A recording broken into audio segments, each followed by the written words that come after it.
KPK mulai lengkapi berkas tersangka Wali Kota Ambon.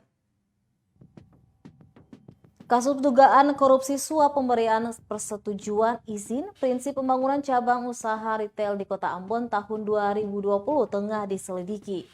Proses penyelidikan itu diungkap PLT juru bicara Komisi Pemberantasan Korupsi KPK Ali Fikri.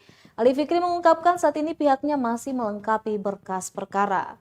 Jubir berlatar belakang jaksa itu masih belum mau mengungkapkan siapa saja tersangka dalam kasus ini. Begitupun dengan konstruksi perkara ini.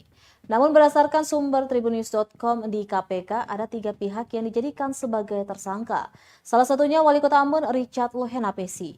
Kebijakan KPK era kepemimpinan Firly Bahuri CS, pengumuman tersangka akan dilakukan ketika upaya paksa penangkapan disertai penahanan dilakukan. Ali berjanji akan menyampaikan perkembangan penanganan perkara ini kepada publik. Rekan-rekan semuanya terkait dengan penyidikan di Kota Ambon, perlu kami sampaikan memang benar ya, saat ini KPK sedang melakukan pengumpulan berbagai bukti ya, dan juga keterangan dari saksi terkait dengan dugaan korupsi pemberian persetujuan izin prinsip pembangunan cabang usaha retail di Kota Ambon tahun 2020. Jadi terkait dengan penyidikan dugaan suap dan gratifikasi.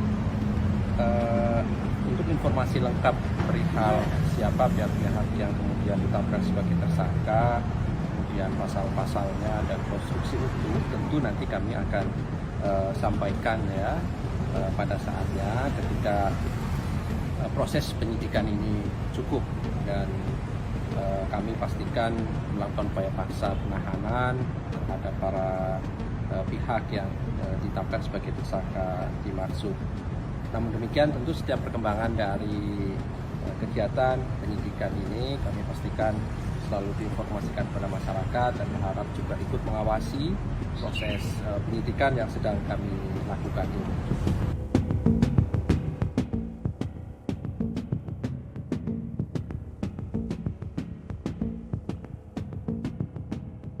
Terima kasih sudah nonton.